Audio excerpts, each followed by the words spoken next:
So I was asked to come in and talk a little bit about the support groups that the Brain Injury Association of Virginia has. So I just put together, excuse me, a few thoughts and that I thought were important to take home. I'm not sure the folks who are on this call, if you've been, if you're somebody with a brain injury or if you are family of a person with a brain injury. Do you have a sense of that, Allison? I think it's a combination. Okay. Okay. Well, so I wanted to start out with a formal definition. What's a support group? And it's two or more people coming together on a regular basis to provide mutual support and assistance in coping with the consequences of a brain injury in a nurturing environment that allows emotional expression and social connection. So that's a lot of words. It's a lot of explanation for really it's getting together with people who understand where you're coming from. The functions of a group, there are multiple functions of a group. Information being one of them. You know, you've been maybe living with a brain injury now for a little bit of time, but there is so much to learn about this type of disability. And support groups are often a place where you can do that. I know in the support group I lead, sometimes we have speakers come to the group or Zoom into the group. We provide information about different services that are around. So that's one thing. That's one benefit or function of a support group. Another one is the emotional support. It is really helpful to have other people who understand what you're talking about when you are talking about someone who has a brain injury and not acting the way that they did before, or if you're the person with a brain injury. The interactions are meant to be therapeutic, but this is not psychotherapy or a group group therapy. It's a group meeting. And I make the difference between that because it's not like you're going to get, analyzed by anybody or, delved into your psychiatric or psychological past. And that's not really the purpose of this. It's more being able to learn from each other, from folks who are in the same situation. It also provides social outlets and interaction, which is, even more important now with COVID. And even though we're starting to open up, there's still, a lot of folks who don't get out nearly as much as they used to. And so the social outlet can be really, really important. I run a support group that we just met this past Monday. And we had a new gentleman join us, and I thought his take was pretty unique. He had, because of being so isolated, he had decided that he was going to be joining every support group he could find, or maybe not every group, but he said that he was connected to about 8 different support groups, all that meet at a different time, but it gave him some place and something to go to every day. And it was just, important to him to have those connections with people. And I think that's a big focus of a support group. Of course, these days, right now, and actually today being the 17th, this was a year ago, exactly today, that we had to close down our in-person support group that was meeting in Richmond. And we've been meeting on, this sort of platform ever since. And I think folks are getting more comfortable with it. There are lots of benefits. One of them, decreasing isolation by sharing experience with people who genuinely understand. I don't know if you all have had the experience of talking to somebody about a challenge that you're dealing with since this brain injury, and they might listen to you patiently and smile and maybe say something, but they don't really get it. It's a hard thing to understand unless you're living with it. So this is, you get to hear from people who actually might have some real solutions for you or ideas for you to try. Having a place where you can release those feelings when they are tolerated and accepted and understood. You know, if you're a person with a brain injury, you might really get ticked off at your caregiver or your family member who's helping you. If you're a person who's helping someone with a brain injury, you might get really frustrated sometimes or just sad, and you need to share that. And this gives you a wider circle to share that with. You don't have to put all your angst or concerns or worry onto the shoulder of one person, maybe a close friend of yours. You have this whole group of people who might start off as strangers, but after a while, they're not strangers anymore. You know, brain injuries are something that evolved. So, I mean, I have folks in my group who have been attending for years, and other people who only learned about us after they'd been living with a brain injury for a couple of years. And then it was a real relief for them to be able to exchange ideas and just learn how to meet the challenges that are part of life now. If anybody has any questions as I go along, please feel free to chime in. There are additional benefits for people who are living with the brain injury themselves that can be real important. For instance, they are accepted for who they are now. You know, a lot of people who've had brain injury are always comparing themselves to who they are now versus who they were before they got injured.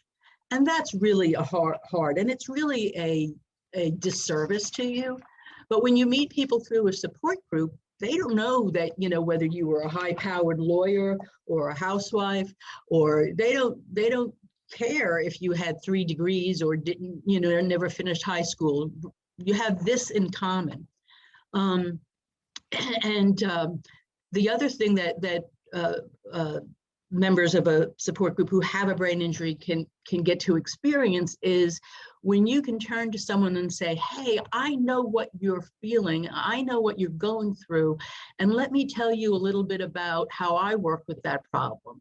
Well, that also helps increase a person's self-esteem and their self-confidence, because they are offering something back to someone rather than just being on the receiving end. It also helps when you get to, you know, describe a success that you had. From time to time, when in my group, we'll ask people to, you know, name a high and a low since the last meeting. We don't do that every time, but sometimes that gives you that chance to reflect that it wasn't all low. There were some highs along the way, and they're important too. One of the things that, you know, people have are just misperceptions of what a group is like. These are all quotes that I've had somebody say to me when I have suggested a support group.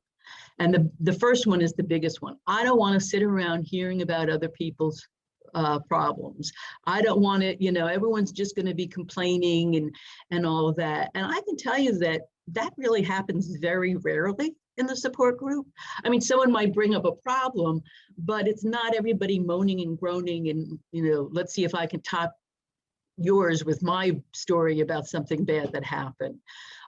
There's a lot of laughter that happens in a support group. When we're meeting on Zoom, you get a lot of people going, you know, thumbs up when they hear something that they really relate to. So these are really, you know, things that just aren't true with support groups. It's much more uplifting than that. Some quotes from folks who have actually been to meetings.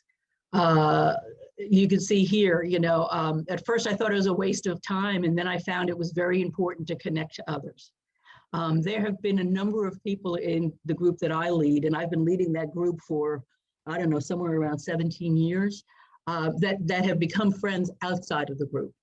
And they connect with each other, and they you know, go to a conference together, or they go to lunch together, you know. So there's a lot of benefit to the group, and I think the members who keep on coming back see that. This other group, when this woman came back from her first meeting and her mother said, what she said is, I found my people. And that was someone who had been probably injured for about 8 years before she joined the group. And so she really felt, well supported by the time she, by coming to the group, and was actually a very active member until she moved away just recently. So here are online, I have here some of the support groups that are currently meeting. That these are groups that are facilitated by the Brain Injury Association.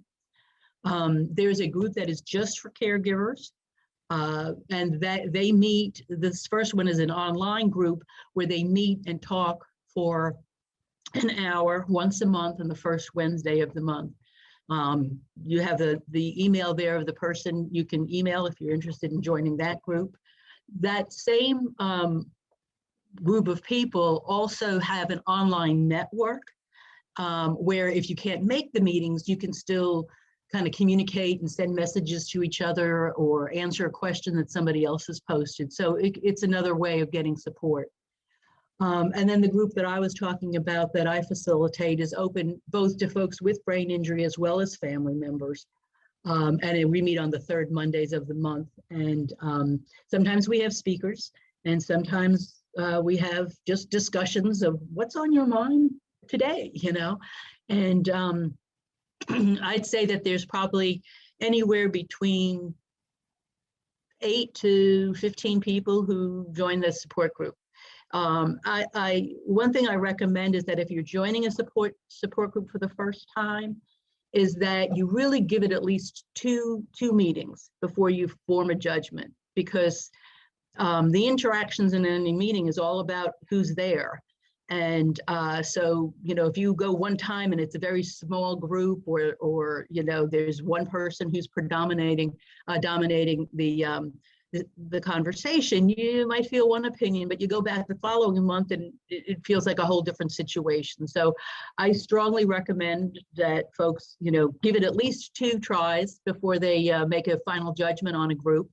And also think in terms of, especially now with so many groups online, that you can do what the friend I was telling you about, the guy who joined us the other day, is that he belongs to several groups, and it keeps him busy and it keeps him sort of anchored in the day.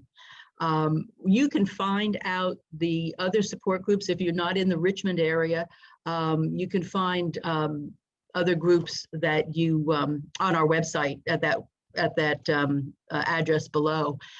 Just know that for now, all of our groups are open to anybody, anywhere in Virginia, because we don't have to worry about transportation or weather or getting in the way or anything like that. So although eventually the support group that I lead will probably go back eventually to being in person, we are committed to continuing to have a group online for people with brain injury. So we'll be expanding our situation a little bit. So I don't know if anybody has any questions for me. I have my contact information there if you prefer to email or call me directly. But I'd glad to answer any questions on support groups that you have. Thank you, Christine. Does anyone have any questions?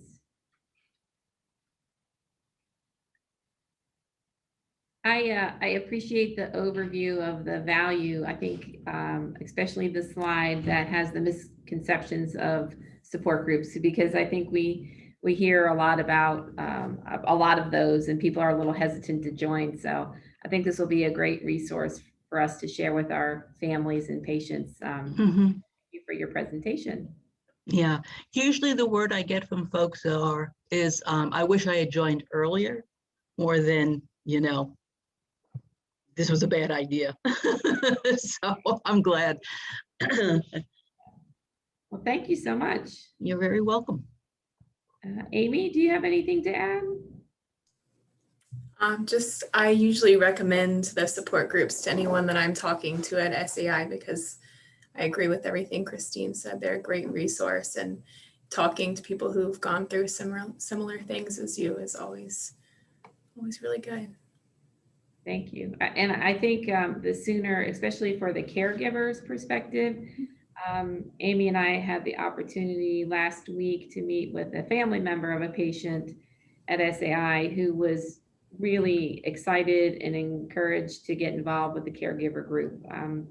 He was aware that he was going to need that to support his family member, and it was great to make that connection for him, earlier in the process. So Mhm. we Yes. appreciate all that you do at Brain Injury Association of Virginia for the community and for us here at Sheltering Arms Institute. So thank you for being our preferred partners, community partners.